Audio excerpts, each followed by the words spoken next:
अस्सलाम वालेकुम। मेरा इंटरव्यू जो कि 31 अक्टूबर को रावलपिंडी सेंटर में हुआ, उसकी डिटेल मैं आपसे शेयर करने जा रही हूँ। सबसे पहले इंटरेस्ट की परमिशन लेने के बाद मैंने उनको सलाम कहा और उन्होंने मुझे सीट लेने को कहा, जिसके बाद चेयरपर्सन ने मेरा नाम कंफर्म किया और उन्होंने कहा जी कि इंट्रोड्यूस योरसेल्फ। इंट्रोडक्शन के बाद उन्होंने मुझे रेफ़र किया फ़र्स्ट सब्जेक्ट स्पेशलिस्ट की जानिब, और उनका क्वेश्चन था कि कौन सा ऐसा वर्क है नावल में या पोइट्री में जो आपको पसंद है। तो इसके आंसर में मैंने उनको कहा कि जितने भी वर्क्स हैं रोमांटिक एरा के, पर्टिकुलरली पोइट्री से रिलेटेड, वो सब मुझे पसंद हैं। Than she started questioning about that. उनका पहला सवाल था कि जॉन कीट्स की जो सेंस ऑफ ब्यूटी है, और फिर उन्होंने एक लाइन भी जो है वो कोट की, beauty is truth, truth beauty. तो इसके बारे में आपका क्या ख्याल है, क्या ब्यूटी को लेकर?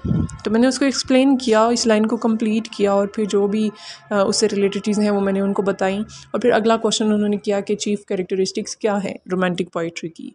उसको आंसर करने के बाद फिर उन्होंने पूछा कि जो जनरेशन्स हैं रोमांटिक राइटर्स की, दोनों फर्स्ट एंड सेकंड, उसमें डिफरेंस क्या है। अगला क्वेश्चन उन्होंने किया कि रोमांटिक पोइट्री जो है वो मॉडर्न पोइट्री से डिफरेंट किस तरह से। इसका आंसर मैंने उनको थोड़ा सा जनरली किया, थीम्स को लेके जो रियलिस्टिक टच था मॉडर्न में वो रोमांटिक में नहीं था।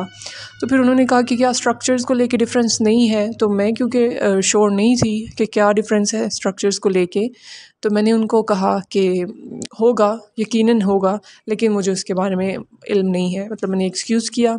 एंड देन सेकंड जो पर्सन थे उन्होंने क्वेश्चनिंग स्टार्ट की। उनका फर्स्ट क्वेश्चन था ड्रामेटिक मोनोलॉग क्या है। उसको जब मैंने डिस्क्राइब किया तो बीच में थोड़ा सा, क्योंकि मोनोलॉग भी इसी में आ जाता है, तो उन्होंने डिफरेंस जो है वो दोनों का मांगा।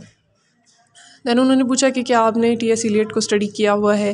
तो मैंने, क्योंकि उनको क्रिटिसिज्म में पढ़ा हुआ था, तो उसमें फिर उन्होंने पूछा कि जो उनका वर्क है ट्रेडिशन एंड इंडिविजुअल टैलेंट, उसमें वो क्या कंसेप्ट देते हैं।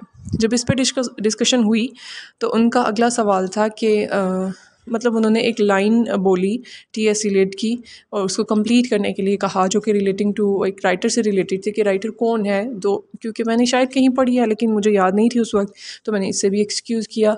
और फिर अगला उनका सवाल था चॉम्स्की के बारे में।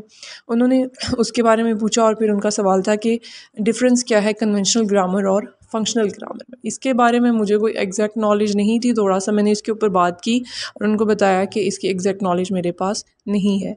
फिर उन्होंने पूछा ग्रामर के पोर्शन में से कंडीशनल सेंटेंसेस क्या होते हैं। उनको मैंने एक्सप्लेन किया और कहा कि उसकी 4 टाइप्स हैं, जबकि मैं टाइप्स की डिटेल्स में नहीं गई। तो अगला क्वेश्चन उन्होंने इसी में से पूछ लिया कि ज़ीरो कंडीशनल क्या है, जो कि मुझे मालूम था और वो मैंने एक्सप्लेन किया।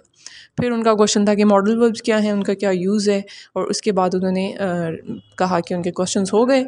तो फिर चेयरपर्सन ने अगेन क्वेश्चनिंग स्टार्ट की। उन्होंने पूछा कि क्या आप म्यूज़िक सुनती हैं, जिसका आंसर मैंने नेगेटिव में किया, लेकिन स्ट्रेट फॉरवर्ड नहीं, थोड़ा सा उसको इस तरह किया कि वो मुझसे कुछ और पूछें।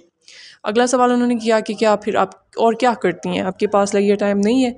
तो उसमें फिर मैंने उनको कुछ ऐसी एक्टिविटीज़ बताई जो कि उस वक्त बताना बेहतर था, और मैंने उसकी खासी डिटेल दी जिससे वो इम्प्रेसिव भी थे। और at the end smiling face के साथ उन्होंने मुझे वहाँ से जाने के लिए बोला। तो that's how my interview ended.